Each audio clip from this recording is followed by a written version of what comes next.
We're filling a garden bed full of soil from the compost heap of grass clippings. Cool. So we've already made newspaper in the... I think we'll just dug it out, made it level, and then put like at least 5 layers of newspaper to stop any grass from going. I mean, there's probably grass seeds in this, but... Yeah.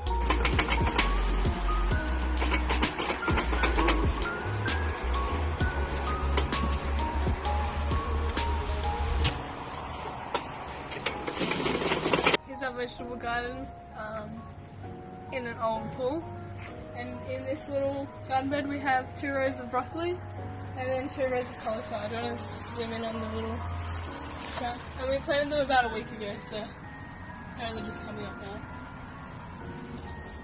And then in this garden bed we have, this half is kale.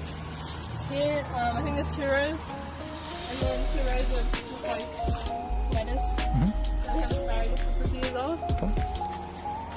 And then over in this one we have 2 rows of snow peas along the wall, and we're going to put chicken-wire thing so we can grow up that. And then we have lots of radishes, like 10 rows of radishes or something.